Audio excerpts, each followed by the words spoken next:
最近我準備買一支長鏡俾我部 Sony 嘅 ZV-E10 用，所以我就會諗，究竟我應該買一支點樣嘅長焦鏡呢？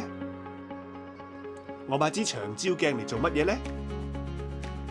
影人物、影風景、打雀，定係貪過癮呢？我用緊嘅係一支 Sony 嘅18-105mm嘅中焦鏡，係咪唔夠長呢？我未玩過長焦鏡，係咪想試下玩呢？咁多支鏡我都未玩過，係咪應該玩長焦鏡先呢？如果真係要買長焦鏡，咁買邊支好呢？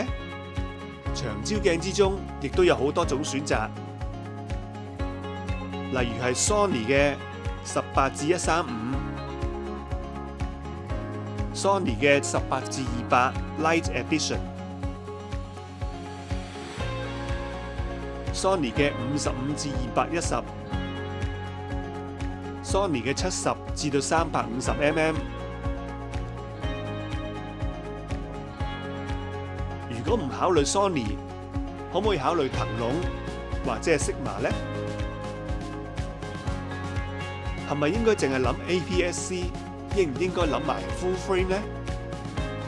買鏡頭，特別係 Zoom Lens， 係咪應該有新款就買新款呢？如果真係買嘅話，係買全新嘅鏡定係買二手鏡好呢？跟住我就會諗唔同鏡身嘅選擇。Sony 18-135焦距會唔會唔夠呢？會唔會同我而家呢支18-105太接近呢？會唔會買咗之後就覺得唔夠用呢？如果買 Sony 嗰支18-200mm， 畫質會唔會夠呢？如果買 Sony 嗰支55-210，會唔會舊 model 冇得買呢？又或者係舊 model 會唔會畫質唔夠好呢？如果我買 Sony 嗰支70-350，會唔會光圈唔夠大呢？如果我買騰龍嗰支18-300，會唔會變形嘅情況好嚴重呢？如果我唔考慮 APS-C， 考慮 Full Frame 嘅話，我仲有啲咩選擇呢？ Sony 嘅70-300mm， 騰龍嘅70-300mm。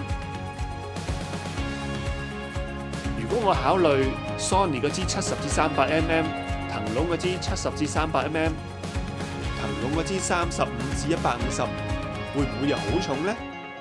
又或者係我買 Full Frame 鏡嘅時候，我會唔會真係用 Full Frame 機呢？買鏡玩梗係想買支性價比高嘅鏡嘅，咁我應該買邊支呢？我都希望快啲做一個選擇。咁我就可以買支新鏡同大家一齊開箱，一齊去影相啦。歡迎你俾啲意見我，究竟我應該買支咩鏡呢？究竟應該點樣考慮呢？點樣選擇呢？希望你俾啲意見我。